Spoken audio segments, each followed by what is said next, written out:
Sonia Bourri, bonjour. Bonjour. Bienvenue au Salon des entrepreneurs de Nantes Grand Ouest. Alors vous êtes plombière.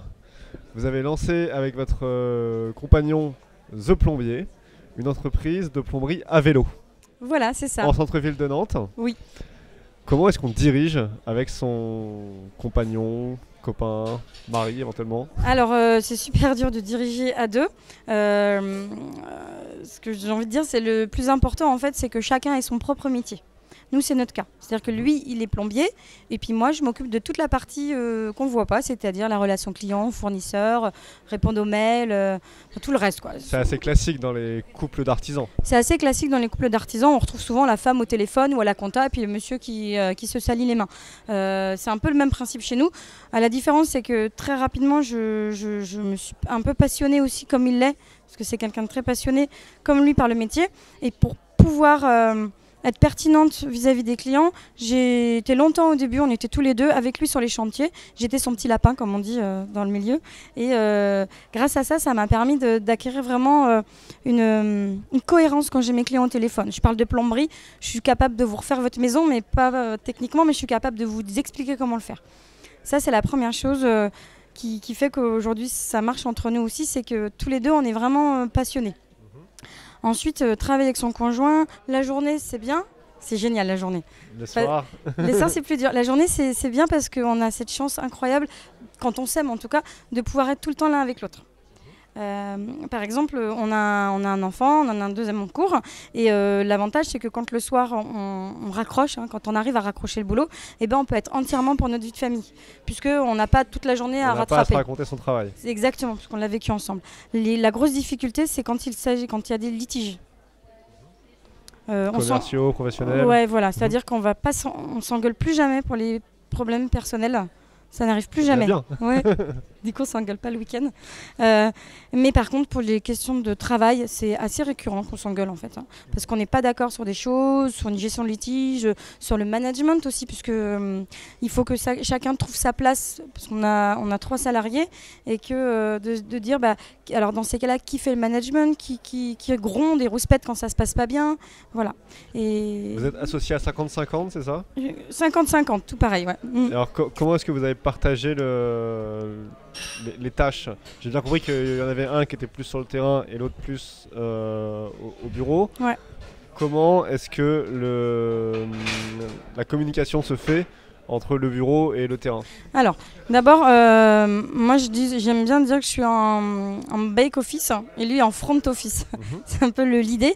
Après, la communication, elle se fait par les moyens de communication habituels. Tous nos plombiers, et Pierre-Olivier aussi, est équipé d'un téléphone portable et d'une tablette sur lequel on utilise le Google Agenda, et tout l'agenda est dessus. Donc on essaye d'être dans l'ultra-communication. On s'envoie beaucoup d'SMS les uns les autres, et surtout les gars, donc tous les gars ont un support, c'est moi. Alors souvent je leur dis, je dis, quoi qu'il arrive, vous inquiétez pas, je suis là, au pire il y a toujours Sonia, quoi. Donc ils m'appellent, ça va pas, faut apprendre. Enfin, je suis un peu la maman, mais c'est un peu le rôle que je me suis donné aussi. Donc voilà. La difficulté, c'est que chacun trouve vraiment sa place dans son entreprise et qu'il n'y en a pas un qui vienne dominer l'autre. Voilà. Que chacun est vraiment... alors lui, c'est la domination dans le cadre de... Ça fait un peu... La domination dans le cadre du travail et de la technique. Ouais. C'est lui qui domine, c'est lui pour moi le meilleur. Et vous l'organisation plutôt. Et moi, ça va être l'organisation planning, les achats marchandises, les clients. Alors comment est-ce que vous organisez votre vie privée? Comment est-ce que vous organisez des week-ends, des vacances? Les vacances, quand les deux sont impliqués comme ça dans une entreprise qui doit tourner. Dur, en fait, quoi. Du coup, c'est qu'on est obligé de fermer. Voilà. Ouais. Soit on ferme. Là, cette année, exceptionnellement, on a pu prendre 2 semaines de vacances et vraiment couper et aller à l'étranger parce qu'on avait des salariés qui pouvaient être présents et tenir la boutique pendant que nous n'étions pas là. Après, on essaie de couper à partir d'une certaine heure le soir. Le souci, c'est les gens qui vous envoient des SMS et qui vous appellent à 22h et puis qui vous rappellent à la réalité. Et moi, j'arrive pas à décrocher. C'est un peu mon problème. Lui décroche, mais alors, dès qu'il met le pied à la maison, il a décroché, il faut plus lui parler du boulot. Et voilà. Et ensuite, le week-end, on essaye de faire en sorte de pas trop parler boulot. C'est souvent les clients qui nous rappellent à l'ordre. Nous, on a envie de décrocher, mais eux, ils veulent pas nous oublier. C'est la dure vie de l'artisan et du commerçant. Et puis, on essaie de se prendre un peu d'intimité. Et puis, on a une vie de famille, on a un enfant déjà dont on doit s'occuper. Et voilà. Est-ce que élever un enfant et diriger une entreprise sont aussi compatible que vous le pensiez au début?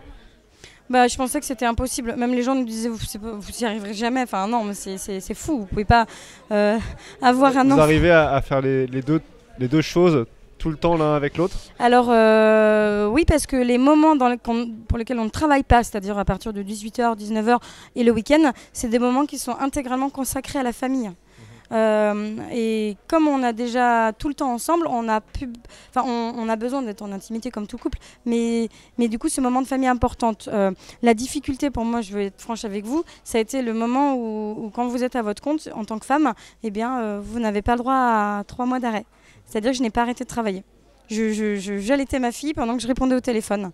Voilà, et ça a été comme ça pendant 4 mois jusqu'à ce qu'elle ait une place en crèche. C'est un peu, il faut être en tant que femme déterminée. Et lui, je lui ai aménagé des horaires. C'est aussi l'avantage d'être à son compte.